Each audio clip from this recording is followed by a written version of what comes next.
Hey, it's Sarah with Loaves and Dishes, and today I'm going to be showing you how to make a Thanksgiving turkey.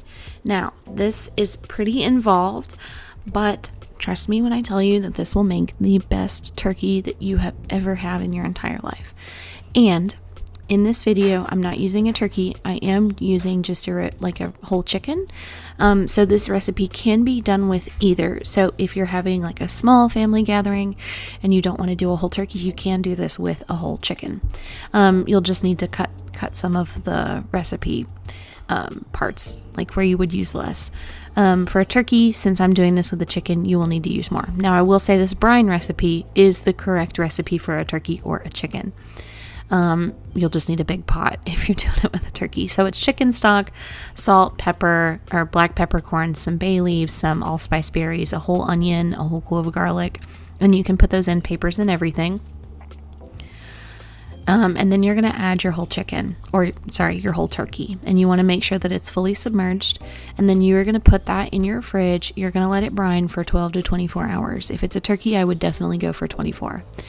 Then you want to you want to put it in your dish that you're going to bake it in. And if you would like to let it dry some before you put it in this dish, you can. But you want to put it in this dish, and then you want to put it back in the fridge because you want the skin to dry out so that all of that flavor that the brine imparted into the chicken then gets like really dried into the meat. And I didn't have any string. So I folded the wings up behind the chicken, and now I'm taking this long skewer and I'm trying to skewer the legs together. I didn't need to do this. You don't have to do this. But I, for some reason, wanted the legs to stay together, and I came up with a way to make the legs stay together. Anyway, so you want to let it sit in the fridge for 24 to 48 hours until it's dried out. Now, the lighting is not great because I was doing this at dinner time. Once it's dried out, you want to kind of peel the skin away from the breast. And sometimes this goes well and sometimes this does not. I really had to finagle it. And it's not pleasant doing this, but trust me, you're going to put butter in there. The skin is going to be amazing. It's the best part's the skin. So I'm just trying to create some pockets here.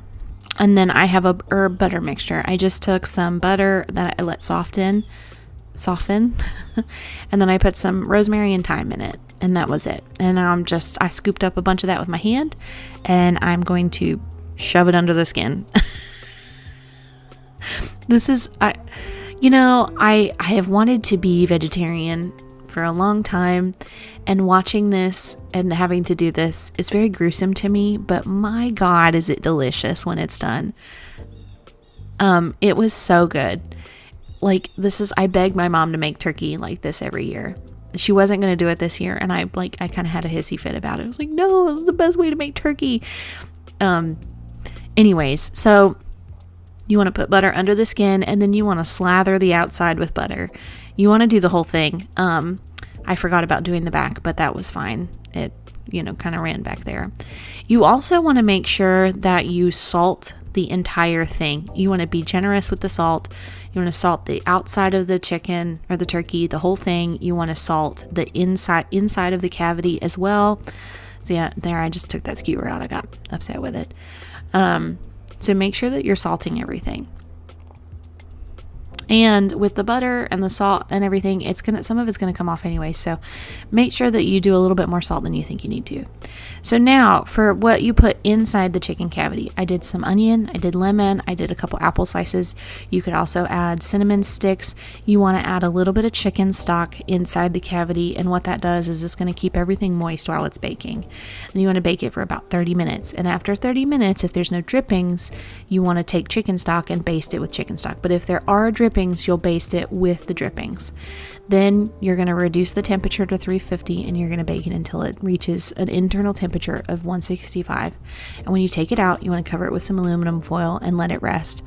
But that's it. It's the best turkey you'll ever eat in your life, I promise. If you want to see the full recipe, you can see it on Loaves and Dishes.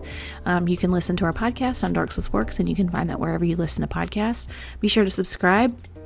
All of the tools that we used in today's video will be in the description box below, along with some other recipes. And if you try this recipe for Thanksgiving, let us know how it goes. Thanks for watching.